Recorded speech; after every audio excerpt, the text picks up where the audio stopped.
பார்க்க போகிறோன்னா சூப்பரான சுவையான பன்னீர் மஞ்சூரியன் எப்படி செய்கிறதுன்னு பார்க்க போகிறோம். வாங்க வீடியோக்குள்ளே போகலாம். இன்றைக்கி தான் எங்கள் சேனலை ஃபர்ஸ்ட் டைம் பார்க்குறீங்கன்னா மறக்காமல் சப்ஸ்கிரைப் பண்ணிடுங்க. பக்கத்தாடி இருக்கிற பெல் ஐக்கானையும் ப்ரெஸ் பண்ணிடுங்க. இந்த வீடியோ உங்களுக்கு ரொம்ப பிடிச்சதுன்னா லைக் பண்ணுங்கள், ஷேர் பண்ணுங்கள், கமெண்ட் பண்ணுங்கள். இப்போ நம்ம பன்னீர் மஞ்சூரியன் செய்கிறதுக்கு நம்ம பன்னீரை வந்து பாருங்கள், இந்த மாதிரி சைஸுக்கு சின்ன சின்னதாக கட் பண்ணி முதல்ல எடுத்து வச்சுக்கணும். அடுத்து நம்ம ஒரு 3 ஸ்பூன் கார்ன்ஃப்ளவர் இதில் சேர்த்திக்கிறோம்.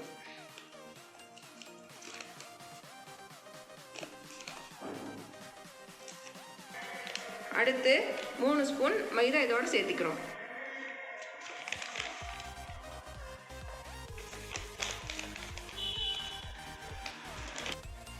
அடுத்து இந்த மாவுக்கு தேவையான அளவு உப்பு நம்ம ஆட் பண்ணிக்கிறோம். அடுத்து இந்த மாவுக்கு தேவையான அளவு மிளகாத்தூள் சேர்த்துக்கிறோம்.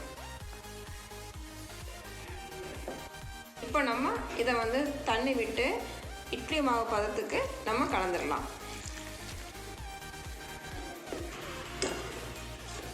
பாருங்கள், இந்த மாதிரி பதத்துக்கு மாவு நீங்கள் கலந்துடணும். இப்போ நம்ம இந்த கலக்கி வச்ச மாவில் ஏற்கனவே நம்ம கட் பண்ணி வச்சுருக்கோம் இல்லைங்களா, இந்த பன்னீரை வந்து இந்த மாவோட முக்கிக்கணும். நல்லா டிப் பண்ணிவிட்டு இதை வந்து எண்ணெய் காஞ்சிடுச்சு, இதெல்லாம் ஒன்று ஒன்றா போட்டு எடுத்துடணும்.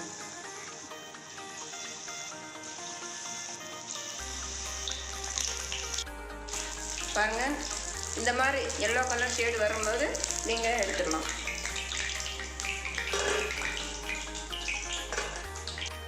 ஸோ இது மாதிரி நம்ம பன்னீரை வந்து இது மாதிரி பொரிச்சு எடுத்துக்கணும் எண்ணெயில்.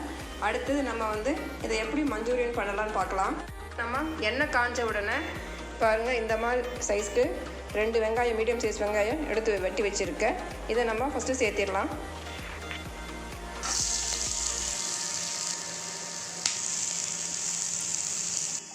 ஆனியன் பாருங்கள், இந்த மாதிரி ஒரு கோல்டன் கலரில் வந்ததுக்கப்புறமா நம்ம இது கூட அடுத்தது 1 ஸ்பூன் இஞ்சி பூண்டு விழுது சேர்த்திக்குவோம். அடுத்து நான் வந்து ஒரு பெரிய சைஸ் தக்காளி வந்து மிக்சியில் போட்டு அடித்து வச்சுருக்கேன். அதை வந்து நம்ம இதோட சேர்த்திக்குவோம்.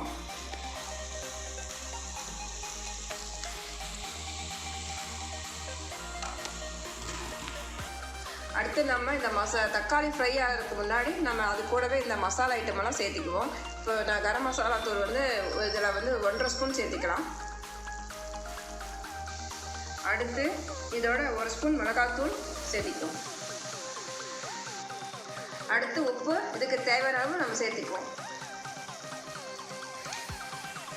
அடுத்து இதோட சோயா சாஸ் வந்து 1 ஸ்பூன் ஆட் பண்ணிக்கலாம். அடுத்து 1 ஸ்பூன் சில்லி சாஸ் ஆட் பண்ணிக்குவோம். அடுத்து நான் இந்த டொமேட்டோ சாஸ் சேர்த்து போகிறேன், 1 ஸ்பூன் போட்டுக்கிறேன். நான் ஏற்கனவே தக்காளி வந்து மிக்சியில் அரைச்சி ஒரு தக்காளி போட்டிருக்கிறதுனால நான் 1 ஸ்பூன் ஆட் பண்ணியிருக்கேன். நீங்கள் தக்காளி சேர்த்துக்கிறீங்கன்னா இது 3 ஸ்பூன் ஆட் பண்ணிக்கோங்க. அடுத்தது நம்ம இந்த சைஸில் நம்ம கட் பண்ணி வச்ச கேப்சிகம் வந்து ஒரு சின்ன மீடியம் சைஸ் கேப்சிகம் ஒன்று ஃபுல்லாக கட் பண்ணியிருக்கேன், அதை இதாக சேர்த்துக்கலாம். இந்த கேப்சிகம் கொஞ்சம் வேகிறதுக்காக ஒரு 2 மினிட்ஸ் நம்ம மூடி வச்சுருவோம். பாருங்கள், இப்போ நல்லா கேப்சிகம் வந்து ஓரளவுக்கு நல்லா வெந்து வந்துடுச்சு. அப்புறம் மசாலாவும் நல்லா அந்த வாசமெல்லாம் அடங்கிருச்சு. நீங்கள் வேணால் லைட்டாக தண்ணி கூட தெளிச்சிட்டு கூட நீங்கள் அதை வேக வைக்கலாம். இப்போ நம்ம அடுத்தது இதோட நம்ம ஃப்ரை பண்ணி வச்சுருக்கிற இந்த சில்லியை சேர்த்திடுவோம்.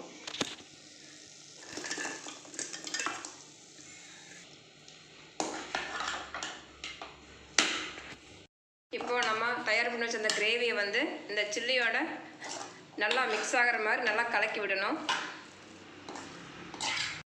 பாருங்கள், நல்லா கலந்து விட்டாச்சு. இப்போ இந்த மாதிரி ஸ்டேஜில் நீங்கள் வந்து சால்ட் எல்லாம் சரியாக இருக்கான்னு செக் பண்ணிக்கோங்க. இப்போ ஃபைனல் ஸ்டேஜாக நான் இது கூட சுகர் ஆட் பண்ணுறேன். ஒரு 2 ஸ்பூன் சுகர் ஆட் பண்ணுறேன் நான். அப்புறம் இன்னொரு முக்கியமான விஷயம் நான் சொல்கிறது, பன்னீர் வந்து நீங்கள் எண்ணெயில் பொரிக்கும்போது ரொம்ப பொரிச்சு வராதீங்க, அது ரப்பர் மாதிரி ஆகிடும். ஒரு சும்மா சாஃப்டாக இருக்கும்போது நீங்கள் எடுத்துடணும். இதுக்கு வந்து நீங்கள் சுகர் போட்டால் தான் உங்களுக்கு நல்லா டேஸ்ட் கிடைக்கும். இப்போது நமக்கு சூப்பரான சுவையான பன்னீர் மஞ்சூரியன் ரெடி ஆயிடுச்சு. இதை நீங்கள் நிச்சயமாக வீட்டில் ட்ரை பண்ணி பாருங்கள். உங்களோட கமெண்ட்ஸ் எங்களுக்கு அனுப்புங்க.